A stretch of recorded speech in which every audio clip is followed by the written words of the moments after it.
Hello, hello, and welcome to Off the Record. We are back with our 50-something episode, and Jesse, what's the matter with you? You know how I'm always going on about the democratization of music? It's a sham.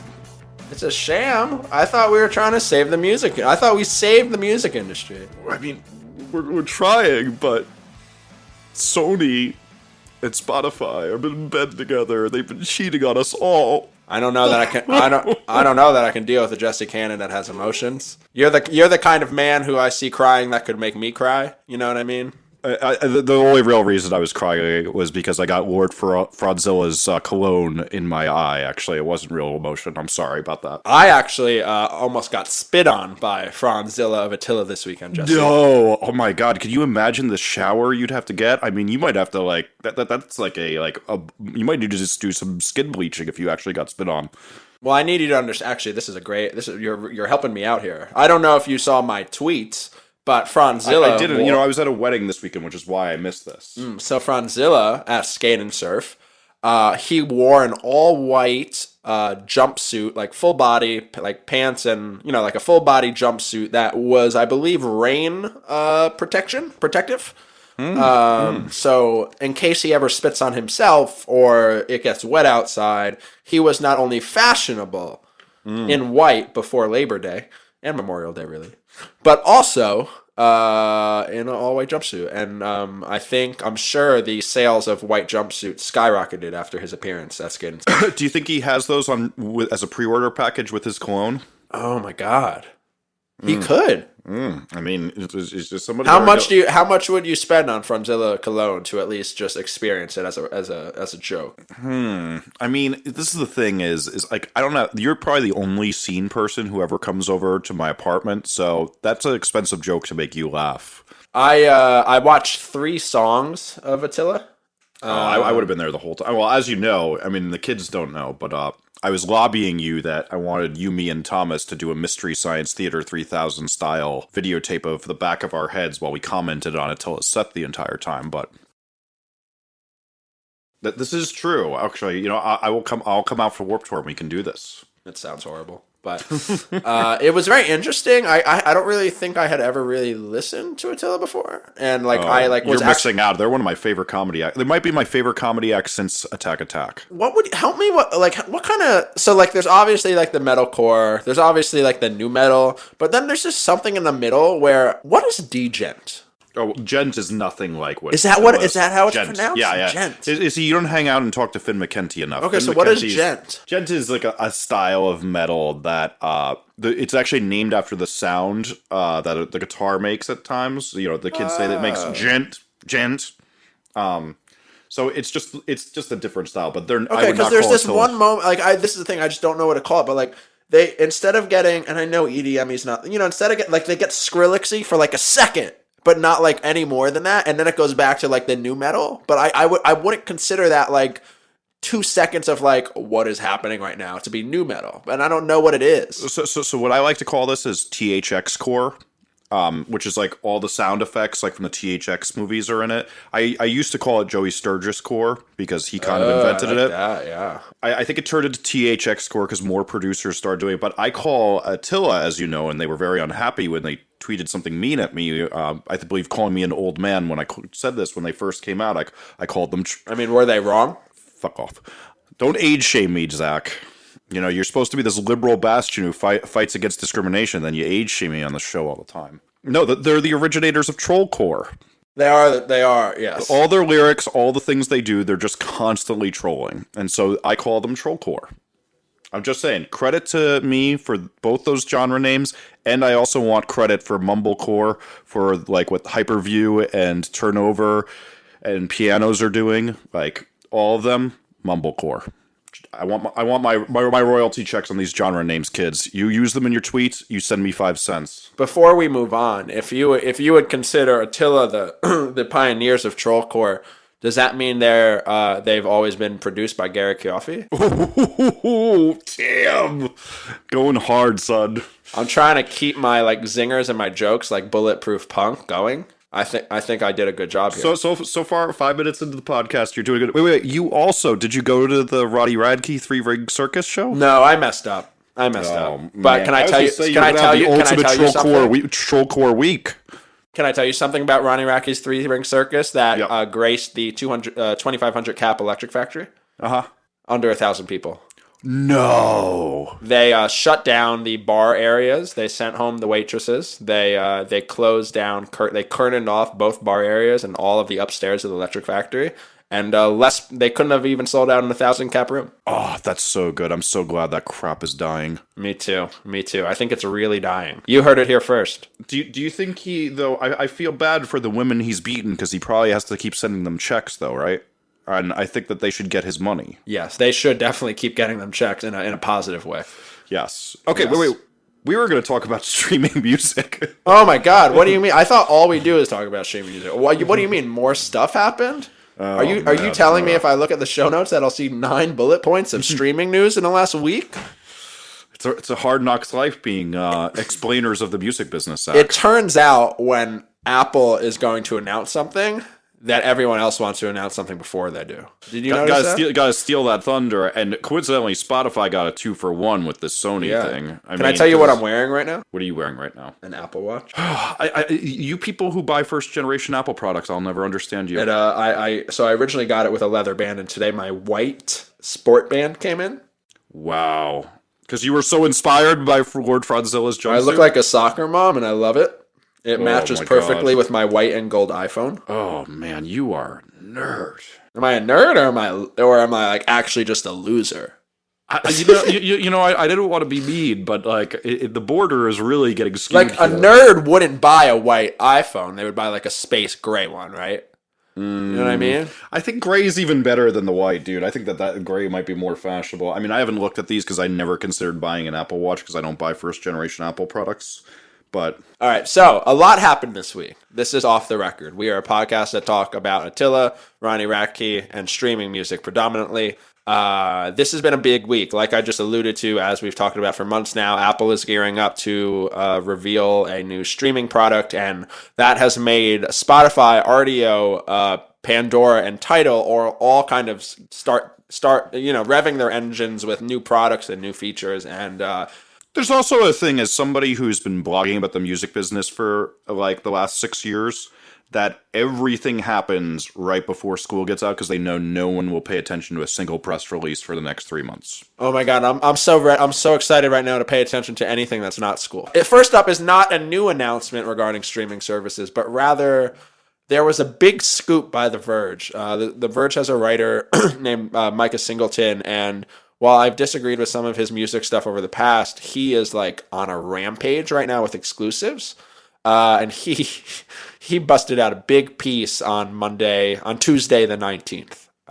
What was that, Jesse? So Sony had their contract with Spotify leaked, and what it turns out, and the reason I was fake crying, because I don't want the kids to think I cry or anything. Sony gets preferential treatment from Spotify. They get what's called a First Nation clause, which means that whatever any other label negotiates, they get a better deal than them. I had never heard of something like that. Oh, okay. Well, so this is a very common thing in politics, and as we know, I'm a political nerd. America gets this with all our trade agreements, which is what it's named after. What makes this really, really disgusting is Sony gets tons of free advertising space. They get preferred space for all sorts of things because they invested heavily in Spotify's structure. Now, we kind of talked about this in a previous episode called The Truth About Spotify, where we talked about how just as Vivo has a significant Warner Brothers, is a Warner Brothers product essentially with YouTube, there's always some label that seems to be in cahoots with one of these services. And we now have our answer that Sony seems to be the one that has a seriously, seriously unethical contract. So what makes me upset about this is streaming music has always been the promise of that. And I've written like an article about this of like why I want record stores to die, because what used to happen with record stores is you would buy what's called end caps. So end caps are the prominent display, the poster in the window, et cetera, at a record store. And the major labels would buy all these up so that people would see their products more. Same thing with who they would buy the space at the Starbucks for their record, etc., etc., etc. Streaming music was supposed to democratize music and make a more flat level playing field. And as we're seeing, because Spotify are scum, this is not the case. Do you mind if I give some of the quick hits of this article for those who haven't read it? Do it up, girlfriend. Okay. Spotify paid, and so I should say, Sony and Spotify signed this contract in 2011 as Spotify was gearing up to enter America, and it was a 2-year deal with a possible 3rd-year option. So it either went through 2013 or 2014, but they have a new deal now that we're not aware of. So this is the original deal. Spotify paid Sony Music up to $42.5 million in advances. According to a music industry source, labels routinely kept those advances for themselves. We're going to get back to that in a second. Like Jesse said, Sony had a most favored nation clause, which means anytime a different label got a better deal, Sony would be able to negotiate to get a better deal than that other label. Spotify was able to keep up to 15% of select ad sales from revenue. And they also, Spotify also gave Sony Music up to $9 million in free ad spots that it could sell for a profit. So there's 2 big things here that are somewhat ridiculous.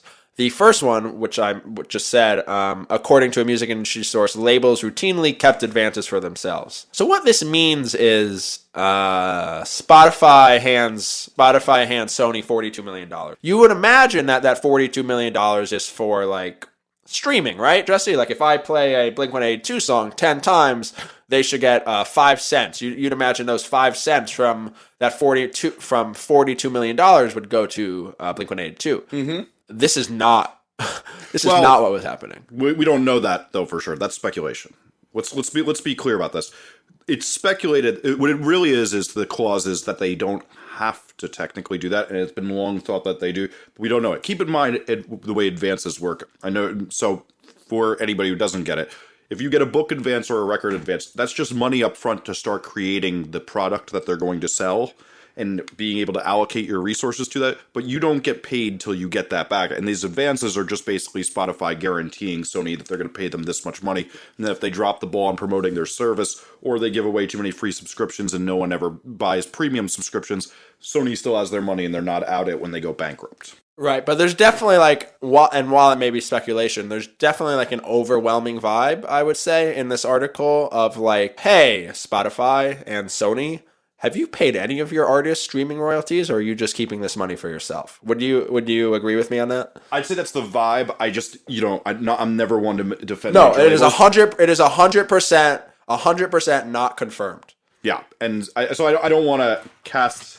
I think it's a little irresponsible to cast that shadow, but I think it is a good thing to raise. Is, hey, could we see some evidence that you're actually paying these bands? Because it's not like, one of the things to keep in mind is there's never a year that goes by where the major labels aren't sued for unduly paying royalties, and there's never a year that goes by that they don't lose those lawsuits because they've been screwing some artists. Right, and it's worth to note that while it may make sense in your mind for Sony to divulge to Spotify how they will be paying their artists from these advances, they actually don't have to do that. What we would need to see then is like a leak of Sony's individual deals on streaming and stuff like that with their artists, which we're probably not going to see. Well, keep in mind, I will say this: the big thing about this leak is count the days to the lawsuits. There's a lot of things in here that don't seem to be very legal according to people who know laws better than you and I. It seemed like it was fake how many like juicy bits of information came from the write-up of the contract. Not even like,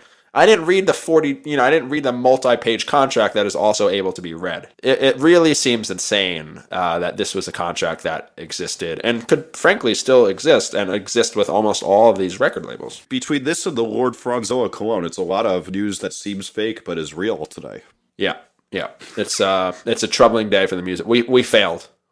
So Spotify, thankfully, somehow overshadowed all of this. Yeah, they got lucky.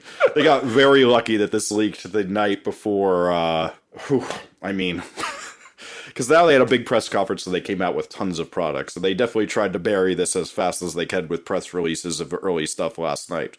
So one of the first things is they made a deal with Starbucks. They gave 150,000 baristas free Starbucks or free Spotify accounts so that they could DJ Wicca Wicca Wicca up in their Starbucks for all of you, and you can hear some dope tunes from the cool Starbucks baristas when they're not discussing race relations with you. Everything you just said sounded like it made me want to smack you. Jeez, smacking me now. So yeah, so this news came out on Monday, I think, that Spotify was teaming up with Starbucks, and I frankly think this is like a pretty big deal. Do you? Yeah. So Spotify, it's not Spotify. Starbucks killed off selling CDs last year, I believe. No, that's not. Well, I think they diminished it because there's still CDs at the Right, Starbucks but like right by my their apartment. program is get rid of them. phasing out, right? So, yeah, just like Best Buy, etc. Right. Previous to this, as I read in an article, Starbucks also used to do a lot with iTunes and Apple with like free download cards, and they've phased that out as well as of 2 years ago, apparently. I think it's a pretty like massive deal that Spotify has secured an exclusive sponsorship with Starbucks instead of someone like Apple, who, has Apple Pay in Starbucks and all the Apple apps and Passport apps and stuff like that, And I think this is a really major get for Spotify. And I think, I think a lot of these wars to beat everyone to battle is kind of like which of these services can get so ingrained that no one can get rid of them. And being like having I would assume a multi-year deal with Starbucks is a pretty good one, right? Yeah, I mean, it seems good. I just wish these companies would concentrate on a better product instead of all the partnerships they can make and making it so that my Uber driver can play my Spotify list for me if I want. Yeah, that's one that people seem really into that I just personally don't really get. Do you Uber a lot? You have a car. I Uber a fair amount, like while I'm out, like when I travel a fair, when I'm in Chicago or LA or whatever. Okay. Like, I was just question. I actually actively dislike Uber, even though I probably gave them $200 this week alone, but I think they have the worst customer service, and I Jesse hate them. is a party animal. I am just gonna put them down because their customer service sucks so bad, and I'm gonna say I don't like them. And I also think they're terrible people. They are bad people. So, in other news, Pandora acquired Next Big Sound, a website that's quite a favorite of mine. Yeah, I like Next Big Sound as well. I think we've talked about it on the show before, but for those who don't know, it's not really useful at all, actually, for like a music fan. But for a manager, a record label, what you can do is you can get detailed statistics of so a band I managed, they had this X hundred or million plays on Spotify this week. Last week, this is how many more they got this week. This is a percentage up or down. Here's a percentage of all the new Twitter stuff. Like they give very good stats in a very easy way that sort of help grasp the social feel for a band, if that makes sense. And Pandora acquired them, and this is kind of more to Pandora's play to be the music service with the most in-depth data around. Jesse and I had a long conversation about this months ago about how you kind of have to decide, do you want the data or do you want the money? Because Pandora, did we talk about this last week, Jesse? How Pandora is buying up spectrum from radio stations so they can pay artists less royalties. We talked about this a couple weeks ago. Right. So Pandora is a company that's actively trying to pay artists less royalties, and at the same time trying to hook more artists in by giving them data. And we've talked about in the past whether data is actionable or not. And if you just show me like, hey, this is how many more Twitter followers I got this week, that's great, but there's only so much I can do with that. What, as a manager, as a band, as a record label owner, lets me act on this data? How can I use this data to make 500 more kids come to my shows in the next 2 months? And so while Spotify is trying to get more, I would say, broad appeal by being in Starbucks, Pandora is trying to lock in data and to be the best place to go if you want to know how many fans in Boise, Idaho, like Attila. There's probably a lot, right, in Boise, Idaho. I imagine anywhere where people have no brains, I'm sure that's the case. And since that's the area... Oh my God, you're going to insult so many people, Jesse. Yeah, there's so many people in Idaho who listen to this podcast. By the way, that's also where the most white supremacists live, so my talk is right, that people with no brains live by Don't Boise, they have Idaho. good potato? Don't they have all the potatoes, though? Oh, God. I've had enough of you. Okay, one thing I want to say about Next Big Sound is, for your band, A lot of concert promoters look at Next Big Sound to decide whether or not they book you. And so what they look is they see if you're on the rise, they see where on the graph you are. Next Big Sound makes a graph of how many people are listening to you, how many are interested, and they can look city by city if they're listening to you. So here's a perfect example that I love to always tell is in 1995 or 6, I booked AFI at the club in Newark, New Jersey where I booked. And AFI had sold 30,000 records at that time. Here's a funny thing. They had sold 19 in New York City and New Jersey at that time, and there was 10 kids at the show. So, man, that's a cool gig. Next Biggest Sound allows a booking agent to do that. So it's a very good idea if you're a band to make sure all your stuff's connected on Next Big Sound, whether you're using it or not. You can go in there and connect all your social networks on there, and then booking agents can get a better look at what you're doing and how well you're doing, and will be more apt to book you if you do complete that stuff on there. So, yeah, I'm a little interested to see what Pandora does with Next Big Sound. Like, could Pandora try to further beef up Next Big Sound, but make like promoters pay $5 a month to use it? You know, like what if Pandora could include just Next Big Sound's general information with then also Pandora stream information by city or by town, you know, and be like, hey, this is now way more valuable, but you have to pay us for it. And we're going to make the information very easy for you to comprehend, something like that. That's something like, I feel like there needs to be some kind of thing like that. It's kind of like, I mean, you know, services like this exist, right? There's a Polestar that tells you how many people played and what venue and what the ticket counts were and how much tickets cost and stuff like that for promoters. But this is a little different, I think. It's more social, and it kind of clues into the sales and streaming, which is the future. You know, it may not matter that no one bought album X by a band if they have 10 million streams on Spotify, right? Like, it depends on the market and by the band. That doesn't necessarily mean it's like a scene band. That could be the same for a DJ or something. Like a DJ obviously is not selling 100,000 albums on iTunes, but the Spotify streams could be through the roof. And if all that information by Pandora could be ported into one area where they could charge promoters or booking agents or whatever to see, that would be cool, I think. yes, I agree. So the next thing on our big streaming news list is that Rdio has a new pay tier where you can pay $3.99 a month for ad-free music, and you get 25 listens per day, which is interesting because I feel like most people would pay for streaming music listen to more than 25 songs per day. Maybe you can tell OTR if you think I'm right with a hashtag on the Twitter machine. Yeah, I just like, if you're listening to music. One thing, do you listen to more than 2 records a day on average? I don't know. There could be a week where I listen to no music. Yeah. And then there could be a week where I only listen to music. But I would change that to days, but there's some days I listen to no music that I'm not working on in the studio, and then there's other days that I listen for 8 hours straight. Right. Like, so I just in the last, and this is not like a brag, this is just my job. We have the Knuckle Puck album now, so I'm listening to that pretty constantly. The Story So Far album just came out. The 4 Year Strong album's about to come out. We're getting new Kevin Devine songs for the splits we're doing with him. Like, I'm listening to a lot of music right now because there's a lot of music happening in my life right now, which is awesome. But I would say that if you ask typical Zach, it would be odd for me to only listen to music, I feel like, for 30 minutes and then not listen to it again. And so, what do we want to say? A normal album is 10 songs at this point. I really, you think that's normal? I think it's 12 songs. Okay, that's fine. That's fine. Yeah. So I would say, yeah, for 2 me, albums a day. Right. And so I feel like that's not a lot, because don't you think like Rdio would love a market where instead of everyone who works at an office, instead of them listening to Pandora, they listen to Rdio? Like, you're going to listen to way more songs than 25 if you're trying to listen to music 10 through 6. You know? Yeah. And I think that's a great market to go after, because there's people at their desk who don't want to listen to a podcast, maybe because they can't work while they have people talking at them, that could be listening to music for 8 hours a day. Mm-hmm. And I don't understand how you can really only get those 25 song downloads. That's not enough in my mind. Yeah, that seems silly. But hey, they're doing their best to get more people into their service and get them addicted to streaming music. So you had a thing in here where Google redesigns play music on the web. I didn't read about this, so why don't you tell the kids about it?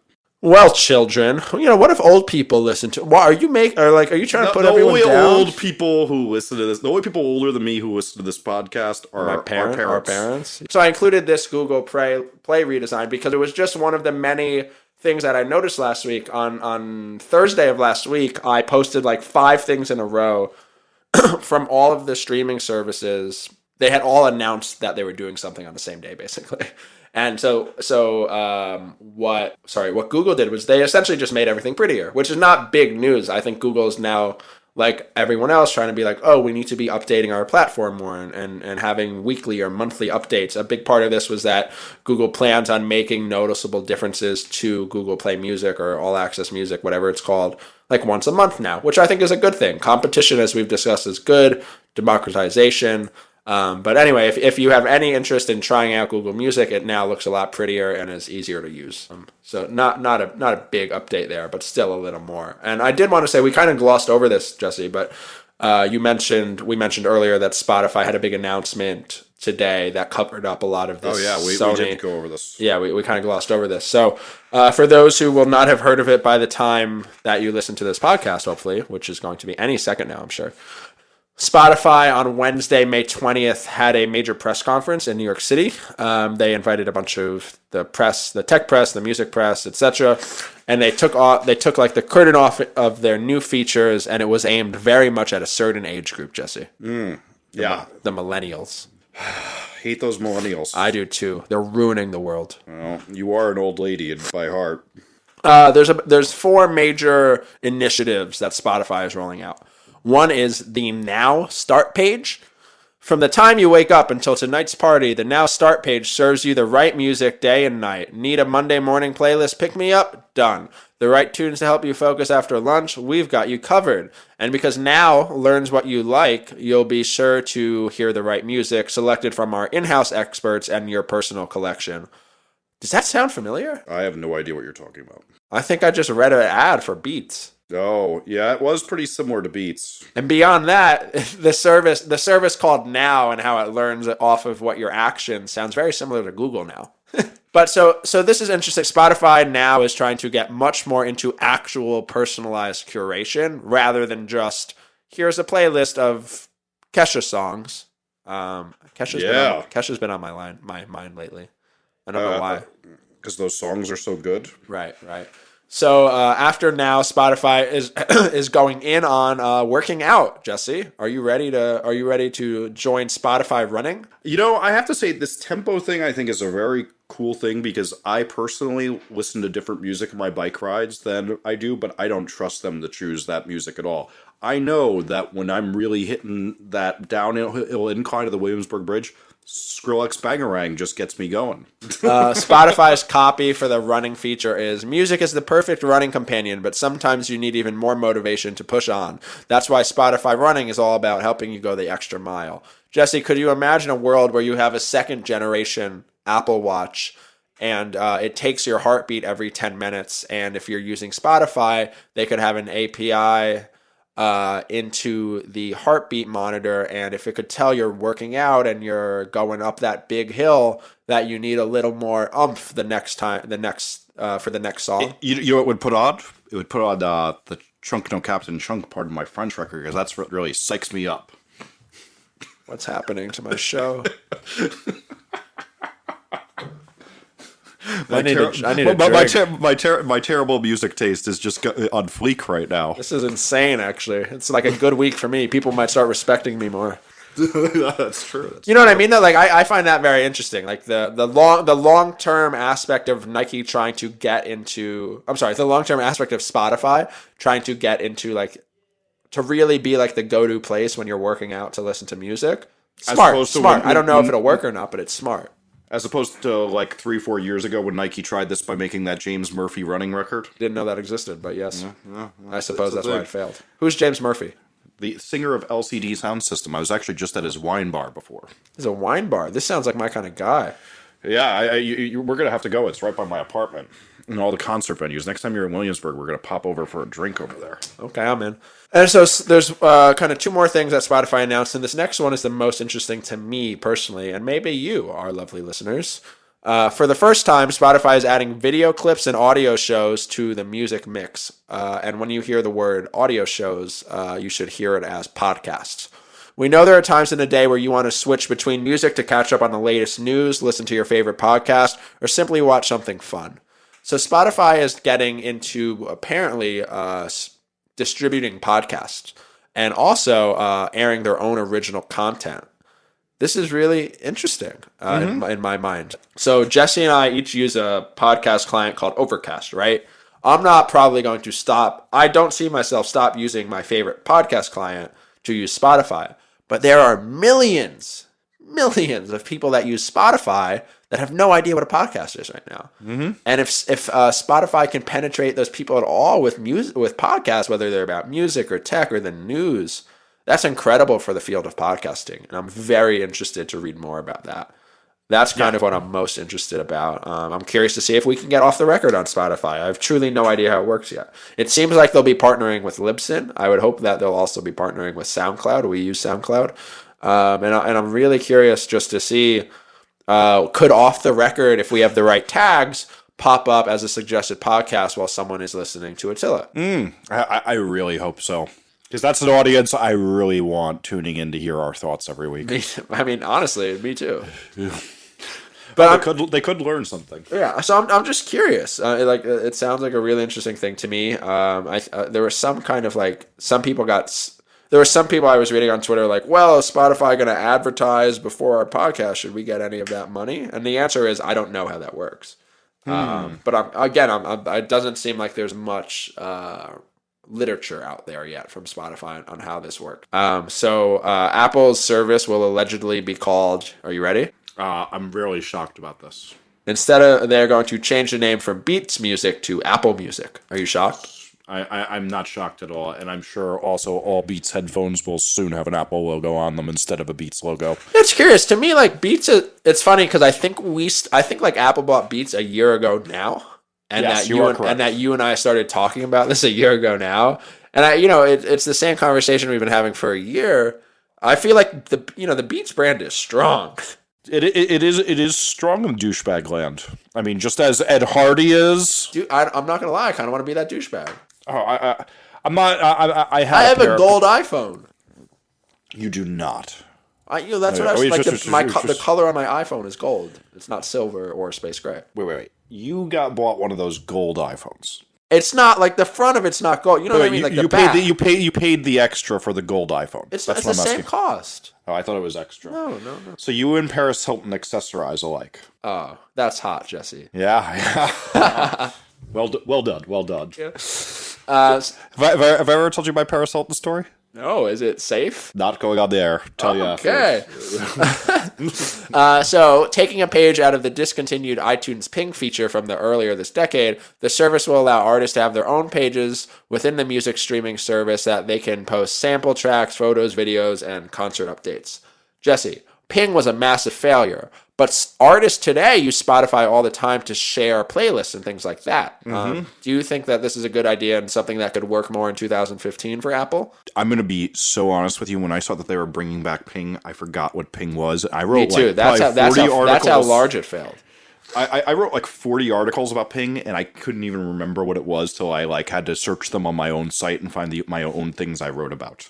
I mean, this is basically a basic feature at this point for these. Like, it's just like if they launch without this, it's silly. Right. Okay, I agree. And so the big kind of hit home for me is sources have said that the service will deeply integrate itself in iOS 8.4 and that users will be able to port over their existing Beat Music cloud libraries, even with overlapping functionality. iTunes Music and iTunes Radio will be retained. So this is what I've been saying all along. My dream service is where I can have the music that I have on my actual hard drive, but also use the streaming service within it. I think, Jesse, I'm going to get what I'm dreaming of here. Well, you got to remember that the original launches of Mog, which later became Beats, which later became Apple Music, as we're hearing, RDO and Spotify, all of them when they launched, you could put your iTunes catalog into the app.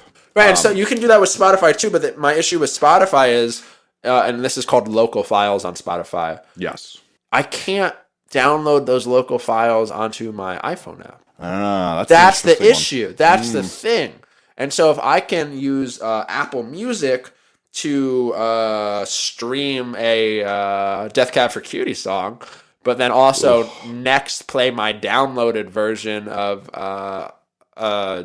Death Cab for Cutie's Tiny Death Session, which I have downloaded. That's or great. An even better example is just people like us who work on stuff that's not released and we have to keep it a secret. Right, yeah, that's actually the primary example, right? Like, Yeah. I couldn't listen to the new Knuckle Puck album. Yeah, or any mixes I'm working on presently for me. Like, I like to go for my bike ride and listen to the mixes and test them out on my headphones. Exactly. And so my dream service is where I can bounce around between things I have stored, whether it's like a concert rip, a demo, a mix, or a new album that's not out yet, but then also stuff that I do not have in my library. Like, that's my dream. Yes.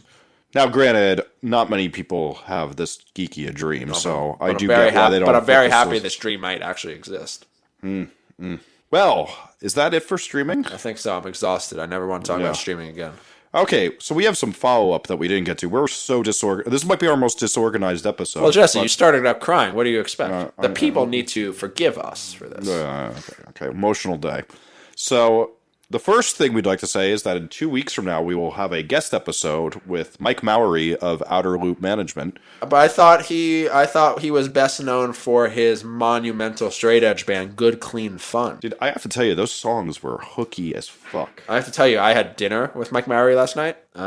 He bought me 2 large frozen margaritas. Oh, very nice, very nice. They were mango. They were very good. Oh, dude, who knew that you and I were so alike in that department? Oh, so are we gonna like? Oh yeah, we're gonna get White Girl on some mango frozen margaritas. Okay, I am. How do you feel about passion fruit? I'm very passionate about it. Oh my God, Jesse, we're in. Yeah. Watermelon being my favorite, though. I have a frozen margarita machine in my apartment. So Oh my God. to go with my brand new grill and patio set that I bought like a real adult. All right, I'm sold. I'm moving to Brooklyn. No. Yeah. Nope. Yeah. Yep. We're gonna get you here. So anyway, I was having dinner with our good friend Mike Mowery last night, and he mentioned that he was in a band, Good Clean Fun. I didn't know what it was. He sends me some links to the band this morning on YouTube. They had a song, and this is so genius, called Call, then hyphen Edge. Like, like straight edge, like Edge. I thought it was brilliant. I can see why he's so good as a marketing manager today. That band was full of witty straight edge puns, and the the hooks were there, man. Did you like straight edge music growing up? No, I mean I've never been straight edge. I've been sober for years of my life at times. Right, but you never claimed. Yeah, I mean I took a break in my mid-20s from the drinking and all that fun stuff. But that's all I've ever really been as a drinker. All right. Well, yeah, we can't let go of wine. Yes. Yes. So Mike Mowery will be joining us. He works for a management company called Outer Loop, where he manages some large bands, some small bands. He manages a band called Refused. I may have heard of them. I'm told that they're important, but that I wouldn't like them. They have an album coming out on Epitaph in a week or two. And Mike's a really smart guy. He does a lot of education stuff, so I think that kind of fits well with Off the Record in the sense that if you guys have any questions about anything regarding, and when I say education, I don't mean like going to school, but education and teaching younger individuals than himself about the music industry, how to get involved with the music industry, what are good practices, stuff that we like talking about on Off the Record. Mike might be a really good guy to get some wisdom from. So if you have any questions for Mike, feel free to tweet hashtag AskOTR. We'll announce another reminder next week, and then he'll be on the show in 2 weeks from now, and we're excited for that. So our other follow-up is about our favorite joke of a service, which is vinyl without the I.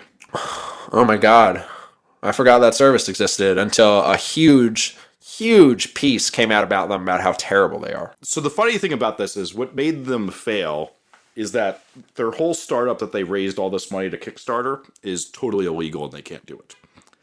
This is one of like the best like face palms that like isn't even a face palm because like it's not a face, but this is what we call in the business, Zach, a rake face. A rake? Oh, you step on the rake. On the rake and it slaps you in the face. Oh my God, that's a great one.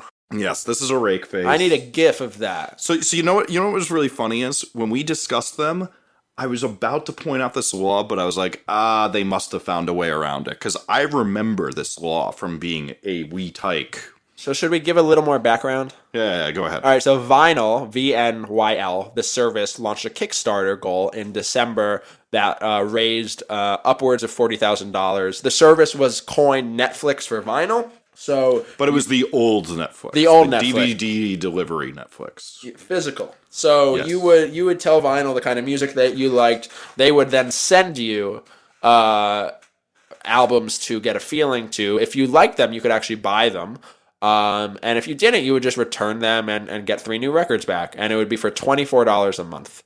And so, again, there was a lot of criticism from people like Jesse and I and prominent websites about vinyl. How could you do this at scale? And then my biggest thing was like, how are you going to get someone to ship back a vinyl mailer? Like, I can barely do that, and I work for 2 record labels. It sucks. How are you going to get someone to do this multiple times and not mess up the vinyl?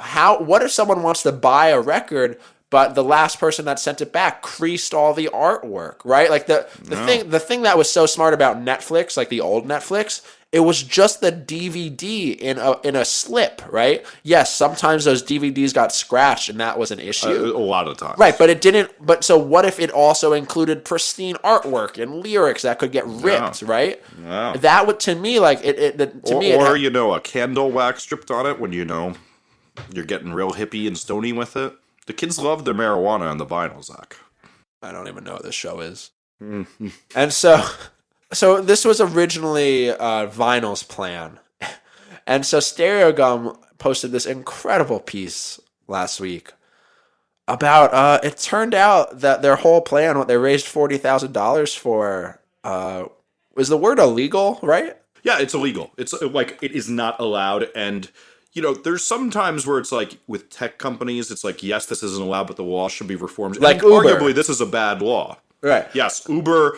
There's a great cinema here in Williamsburg, Brooklyn called Nighthawk that serves booze while you go to your movie. And that was actually illegal in New York until they got that law repealed because the law was a prohibition era law. And it was just one of those ones that was left on the books from prohibition. And they got it lifted. Right. And so this law is called the Record Rental Amendment of 1984. So it's as old as Jesse. And that's way younger than me. Yikes.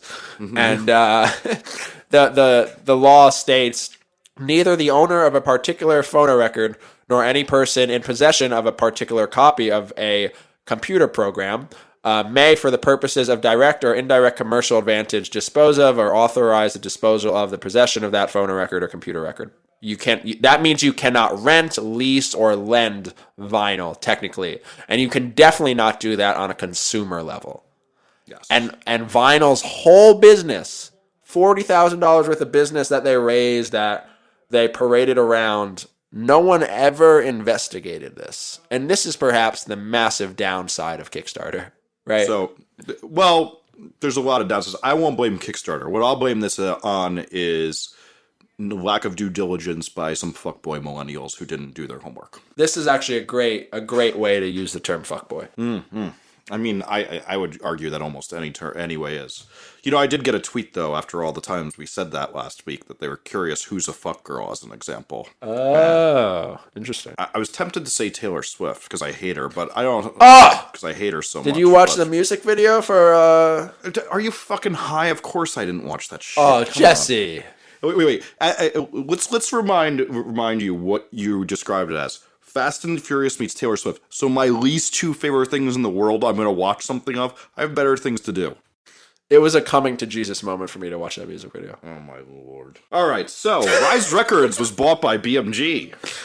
Acquired by BMG. Remember last week when we pondered what it would be like if other labels in our scene sold to other larger labels? It's like there was intuition here. Yeah. Okay, so let's put together a little timeline. November of 2014, Vagrant Records, who currently are championing 1975, who previously have had Thrice, The Get Up Kids, Saves the Day, Hot Rod Circuit, I'm sure a lot of other bands, sold to BMG. In last week, Fearless Records sold to Concord Bicycle Music, and this week, Rise Records sold to BMG.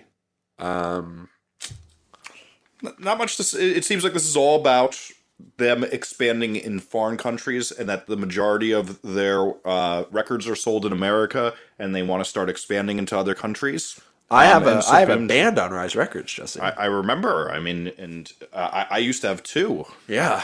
And so I've gotten a lot of questions of like, what do I think of this as someone who has a band on Rise Records? So just from having a cordial conversation with a label, it doesn't seem like a lot will be changing. As Jesse said, and as this Billboard article on the news said, 95% of Rise's business is in America. That's astonishing in a bad way. Rise is very successful, but BMG, who now own them, are from Germany. That means that they're going to be able to greatly expand Rise's presence in foreign countries, which is great for any band and any manager, and also the label to get more money and more excitement and more fan base for their bands. So, I mean, I'm not worried about things, but what's interesting to me is like, are we about to head into a time where all these labels are going to sell out? As I tweeted this week, now that Green Day has been unbanned from Gilman Street, I'm sure that every fuckboy music pundit is going to start saying that we're in the post-sellout era. Rise is a major label now, right? I find these discussions very bored, but I don't know that this makes them because BMG is technically an American major label, though, right? That's true. They're English, so. Almost all these indies have always had foreign relations with bigger things. Like Epitaph, at the heart of being the biggest indie label, had huge deals, I believe, with Sony in other countries like Japan and stuff like that. So this is a pretty common thing when it comes to other countries. Okay, fair enough. I'm just kind of curious. Like, I don't see Hopeless Records selling tomorrow. I don't see Bad Timing Records selling tomorrow, But I think it's interesting that we've seen 3 pretty major record labels sell in the last 6 months. And that also includes Wind Up as well. And I don't know, it's interesting to me that these labels are kind of saying, okay, well, we got this far, let's see what we can do, where maybe some people want to check out and get paid, which is also fine. But I don't know, I'm just kind of curious to see, like, how this could have an effect in 5 years. Rise selling to BMG is not going to affect any band on their label now, but in 5 years it could. And I don't know what that means, but I'm interested in it. And I guess there's not much to talk about there, but I'm interested in it. Totes. So there's been some scene controversy, Zach. It's been an exhausting few weeks, Jesse Cannon. So, unfortunately, for a lot of reasons and a lot of people, there's been a lot of controversy and exposure over the last 6 months in our music scene. In January, Jesse and I talked about, and I also talked about with Evan Lucy on my other podcast, there's a controversy over an artist named Front Porch Step, who had allegedly been talking with and sending inappropriate photos of himself or asking for inappropriate photos of himself from underage girls. He was on Pure Noise Records, and he was set to go out on a headlining tour with a band I manage and a band on my record label. And when all this stuff came out, what eventually happened was that that tour got canceled. He is no longer being an active artist, at least for this time. He dropped off of Warped Tour, etc. A few weeks ago, a band called No Good News signed to Pure Noise Records and announced a new EP, and also that they were going to be touring with one of my bands. 2 years prior, the drummer of the band had been accused of sexual assault. Many, including everyone involved with the band, had been led to believe that that claim was disproven and retracted in a kosher way, and it turned out that it wasn't. And since then, there's been a lot of discussion about, well, what can we do to make this scene a safer place, and why is everyone protecting people falsely? There's been, I think, a lot of people have used the word that there's been a witch hunt. I wouldn't call it that. I would just call it that there's a general discomfort that it seems a lot has been thrown under the rug, and that no one is seemingly caring. The people that could have an effect an influence on this are not using their influence properly. Since that incident, there's a YouTuber that was going to be on Warped Tour this summer named Austin Jones that similarly had been called out for interacting inappropriately with potentially underage girls. And just this... Oh, come on, Zach. Tell the kids what he was doing. I actually want to hear these words come out of your mouth. He was sending dick pics to the young and girls. Oh, that's not what he was. That's not what he was doing. Oh, that's what I thought I read on the Twitter machine. He was asking underage. This is why I wanted you to say it, and I thought it'd be funny. He was asking underage girls to send him videos of them twerking. Oh man. That's God, I didn't know that. Yeah, that's why I wanted you to say it. Oh man. So Zach, yes, as a correspondent with the youth, and I spend a lot of time with the youth, but I don't remember to ask them this. Is this a thing that happens a lot? Like, do the youngins ask the young ladies for pictures of them twerking? no, this was honestly a brand new thing for me. I had to like double read the article that I read first about it. I was like, what do you mean, like twerk? Like, Well, I mean, like, the girl I'm dating and her friends, they sometimes get drunk and think it's funny to do a twerk or two. I didn't either. I don't know if it is a thing. I think it's going to be less of a thing now if it could have been a thing. And just yesterday, news came out that the bassist of a band called Set It Off on Equal Vision was also accused of talking inappropriately with underage girls. And within a day, the band had removed him from being a member of the band. And so clearly within the last 5 months, there has been at least 5 incidents of bad conduct by bands that are managed on record labels, on tours, on Warped Tours, etc.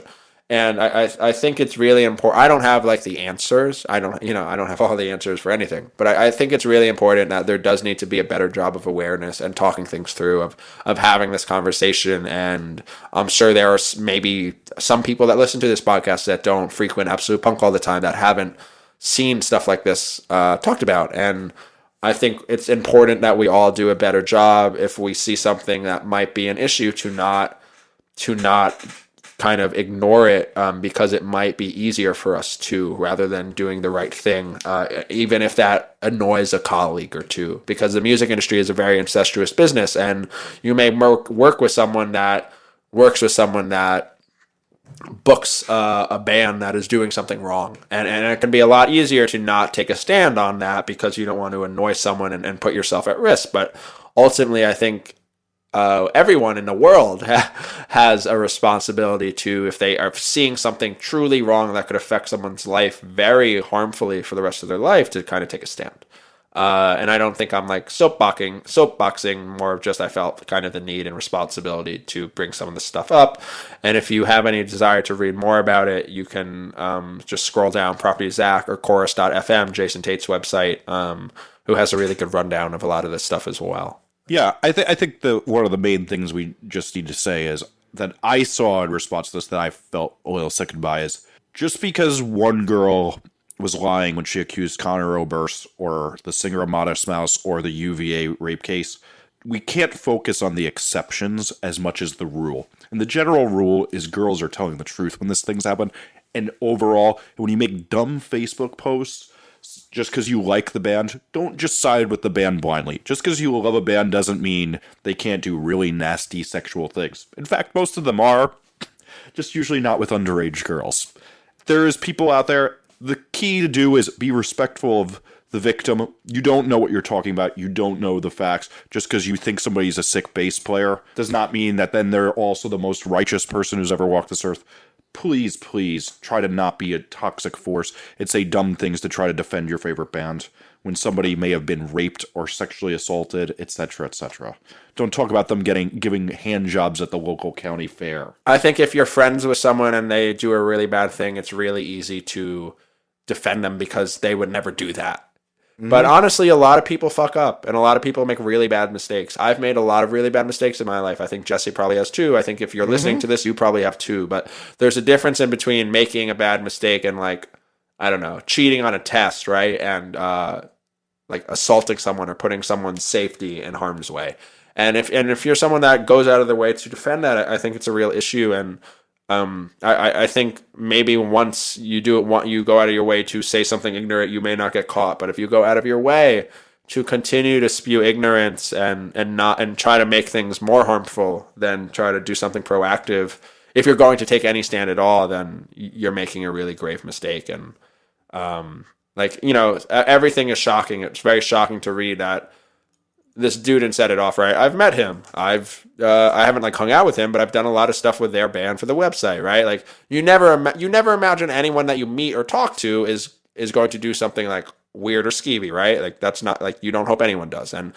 But it's harder to question, I think, and reconcile with yourself that like these things actually do happen in the world. And I think there needs to be more of a conversation of like, well, why will this stop happening? Will Warped Tour make it mandatory the day before the tour starts to have a conversation with every single band member about what is right and what is not right? And I think some people assume that's ridiculous. Everyone knows this stuff, but I think it's clear that a lot of people don't. I don't think it's even about that they don't. It's that people make bad decisions. And I think there's just a thing of like a lot of time like, why do they have to suffer? Why do they? Because people love their music. They don't want it to change. And they don't care about this stuff they say was. But we make rules as a society, and the majority of us determine these rules. That's what elections are about. That's what society is about. We set standards about this. And you're not invited to sit at the big kids' table if you can't behave like a big kid.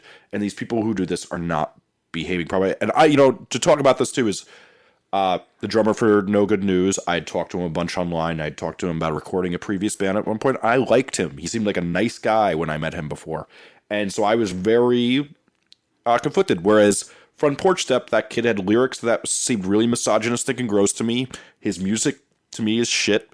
And so I did want him gone. And I think that there's a very weird thing that happens inside you where you do want to defend these people, but we also have to do what's right. And what is right is keeping young girls, because that could be your sister or your best friend, who are susceptible to somebody who can manipulate them away from them. And I'm sorry, you can manipulate people who are younger than you, and anybody who thinks that the one 16-year-old girl who's savvy enough to tell the band guy she's 19 and we all laugh about this, I'm sorry, that's not the rule, that's the exception. And the rule, and what most of the time happens is the older person is manipulating the younger person, and it's not okay. And if you defend that, you're not allowed to sit at the big kids' table. I agree.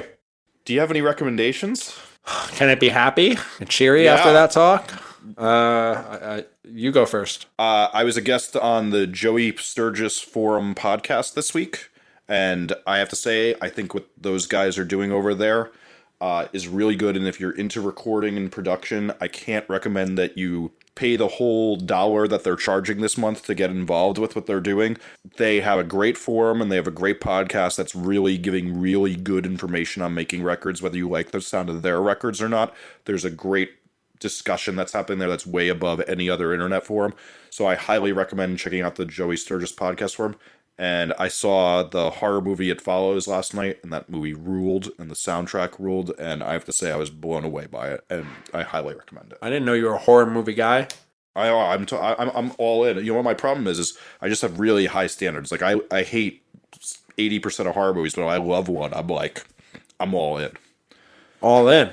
All in. I got a tattoo this weekend. So I conned Adrian Fisher and Connor Sheehan from Property Zach into getting Star Wars tattoos in order to get me to watch Star Wars for the first time. Oh, Lord. And I myself got like a Jax Mannequin tattoo. I'm sorry, Jesse. You can't tell someone that who just got a tattoo. So I got a little tattoo, but now they got Star Wars tattoos, so I have to watch all of Star Wars after I graduate college. Wow. Are you a Star Wars person, Jesse? I'm fine with Star Wars, but I'm not a passionate one. Do you have feelings on the fact that I will probably like the most recent 3 movies more than the original 3 movies? As somebody who's seen those movies, I don't think that that's possible. Okay. My thing is that I think I am, as we've talked about on this podcast, I am very adverse to old things, and I think I will prefer the shiny new ones. That's my logic. Okay, I think that's really hard. I think that those are classics, but there is some truth that you are very bad about appreciating old art. Right.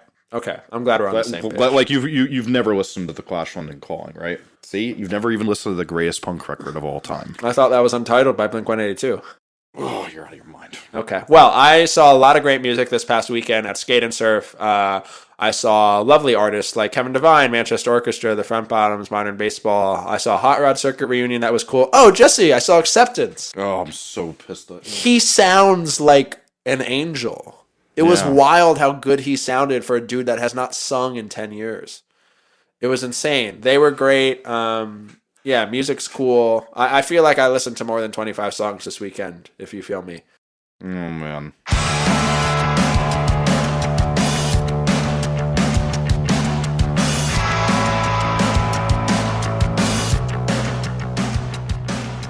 So thank you for listening to Off the Record this week. We apologize for Jesse crying.